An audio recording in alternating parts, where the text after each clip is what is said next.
Hey guys, just Dave here again. Thought I'd sort of check in with you a little bit down the track, let you know how I'm doing and what's been happening in the last bit of time. It's been about 4 weeks since my initial injury, and what I wanted to sort of talk to you about today is something that sort of developed from my last video. Actually, I had quite a few people reach out to me and sort of check up to see if I was doing okay. I probably was looking a little bit ragged at that stage, because I guess when you get some more questionable sort of news, you know, it takes a little while to sort of process. So, kind of, I guess, inspired me to want to talk about a different element to recovering from injuries. So, it's probably more of the actual psychological component of recovery, and it's a particularly important part. So, I think it's really important that we sort of address it, and I talked to you a little bit about it today.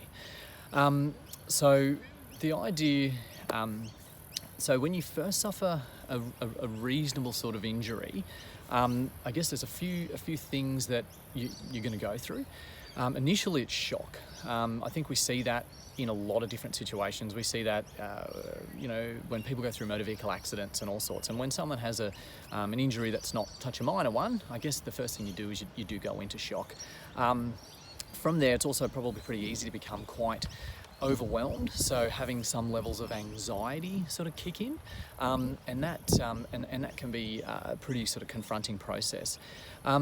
All the while, what I want to discuss is all these sort of things that happen to you along the way, and I want to talk about some coping and sort of management strategies that you can use to help get yourself right. Because the idea with this is that what your mental frame is like throughout your recovery has a big impact on your healing. And so the premise being we need to keep ourselves in a good mental state, if you like, as we can to manage this thing better. So when you first obviously end up in shock, one of the things I think you need to look at doing is getting help relatively quickly from the right sources. Now, for each injury and for each thing that you go through, that is obviously quite different. The point of getting help initially is to help you get a management plan. If you want to be able to put a plan in place about how you're going to deal with what's happening. With this, you obviously need to surround yourself with experts. The other part of that I'd recommend is that with a management plan, always maybe consider a second opinion. So that's some of the things that you should sort of do early on. By doing this, you will help alleviate some of the shock that has kicked in. By also then further educating yourself on the actual process of what's happened, you will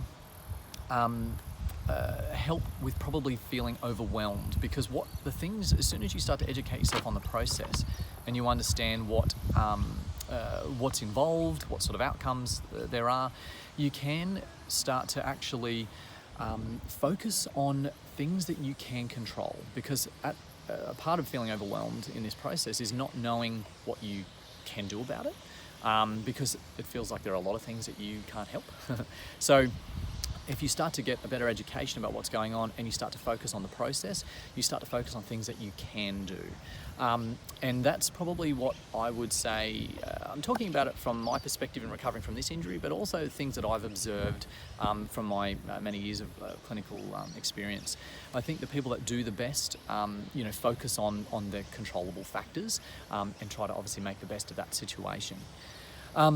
If you're feeling like some of that is not helping you get to a better state of mind in order to sort of go through this, if you're still carrying various amounts of stress and anxiety, I guess the next couple of options for you come in that try to help give yourself some perspective. Now, what I guess I'm looking at a few different things here.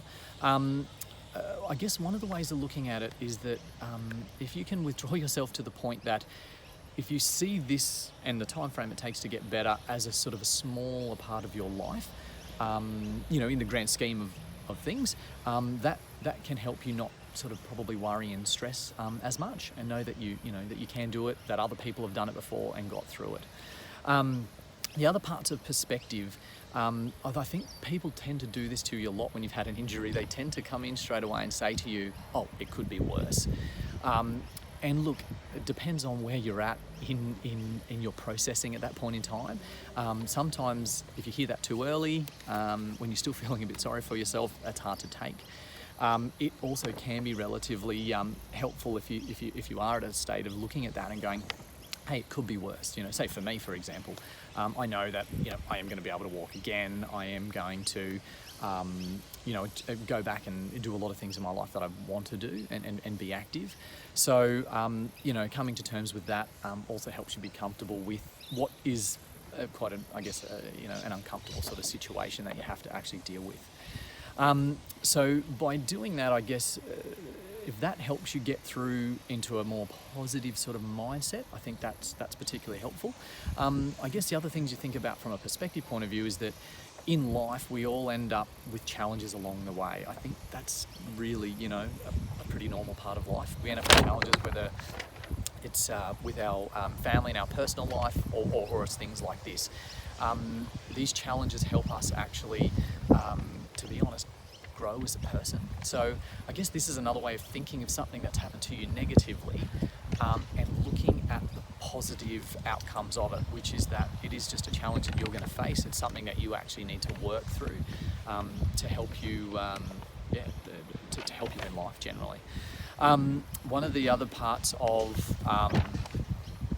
perspective that I would say I think you should avoid is when you have people coming in and telling you their disaster stories.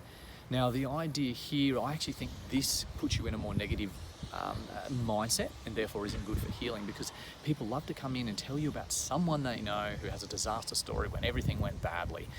People don't tend to share the good stories as much, they tend to share the bad ones. What I think that does to you, I think you need to ignore that and you need to focus on the advice that you've got from the experts and the things that you're working at, because if looking at in too much detail negative outcomes obviously is going to put your mind in a more negative space. We know that if you're doing that, you're probably more stressed, you're more overwhelmed. That is not actually going to help you get better, and this is definitely my observation that I've noticed. It's the people that do will ignore that type of advice and that type of perspective. Basically try and avoid those people. From that, I guess what you can work out so far is that the people that I've observed that do the best in these situations and recovering in this way is people, I guess they are, I would call them realistically optimistic.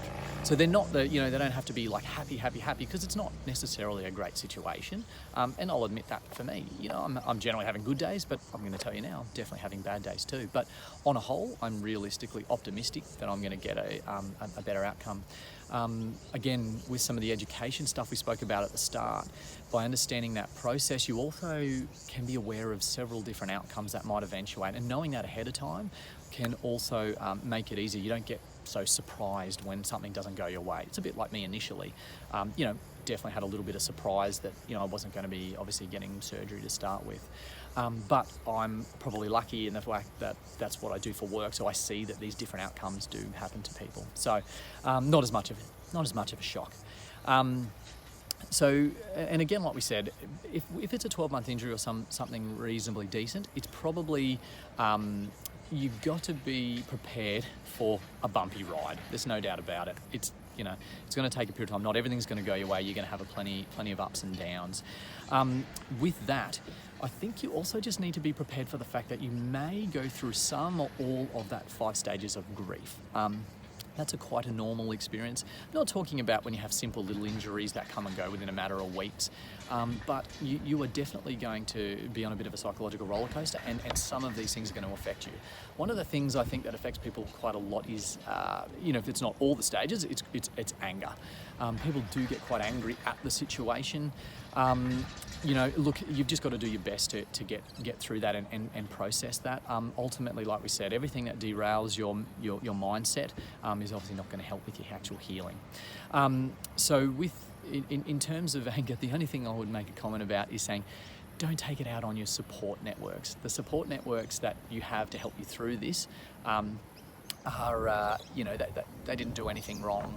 You try to do your best to keep some of that to yourself in that way. I'm going to talk to you a little bit about my support network in a moment as well. So the other thing really is that the quicker you get back to your normal everyday life and work and those things, helping out with the kids, the quicker you basically can help move yourself through these different stages and for what you're sort of going through. So the other thing I think people do well that are realistically optimistic is are able to roll with the punches. They are able to reshape their goals. So at the moment, my goals in fitness and things like that obviously are not overly possible. So I am making alternative plans at this point in time to still achieve something in that way, but obviously not being able to walk, there's a lot that I actually can't achieve. So I think when you do that, it's also really important to sit down with your family and friends, whoever your support networks are, and actually discuss this stuff with them, because it's particularly important to get everybody on board. Communication through this process also helps you out and helps everyone that's around and helping you. So all these things, I think, help you get that kind of right mental approach, and then therefore ultimately help you with the best sort of recovery. I think if you've got little kids, I think you do need to sit down and talk to them as well, and let them know what's going on. I talk to my kids about why I can't play with them the same way, but then we go and create new fun games that we can play that I can do, because I can't run around and kick a ball with them in the backyard like before. And kids are quite understanding if you can actually take the time to talk to them about what's going on. So in terms of my support networks, the thing that my biggest challenge, I guess, in this at the moment is it's not so in the pain department and things like that, it's more in my mobility. I'm quite restricted. So I, at the moment, am quite reliant on, I'll be honest, all my friends and family around me. And look, I'll be honest, they have all been fantastic, and they are helping me achieve lots of different things still when I'm actually quite restricted, can't walk, can't drive currently. So I think in terms of those support networks, a little comment I would make that I think that we all tend to do, and I know I would be, sometimes you feel like you have too much pride to accept help from others. If you don't have a great support network around you, so like I do, you are probably going to get some random acts of kindness occasionally, and with that, you're going to have strangers asking to help you. I would say bite the bullet in terms of your pride with this, and probably consider accepting help from time to time. I think it helps you. It will alleviate stress from your support networks. It'll alleviate stress for you, just receiving a little bit of help. And the other thing, I think that people actually do feel good about helping others. So it's not the worst thing in the world to actually, reach out and ask for help, or just accept it if it's offered. So consider that.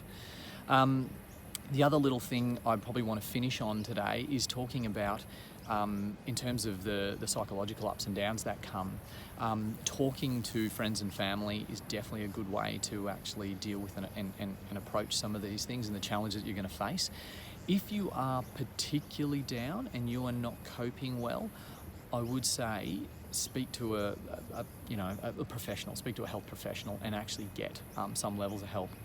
There's lots of little things that people that are in that line of work can actually do and offer you in order to, and again, reflect back on what we're trying to achieve here. We're talking about trying to maintain a realistically optimistic sort of approach and attitude to sort of getting better. And sometimes you just need a bit of external help in order to do that. So that's probably everything I'm going to talk to you about today. That gives you a little bit of insights as about where I'm up to and what's happening with me. Some of those things I've spoken to you about. Yes, I'm not a psychologist, but they are things that I have observed in my line of work for a period of time. I hope that gives you some information that can help you cope with your injury and some of the strategies that you can use. So what happens next for us? I'm going to be probably giving you some more little videos and little bits of information coming up about the different strategies that I'm using to help keep myself on track. So keep an eye out for some of those, and I'll speak to you again soon.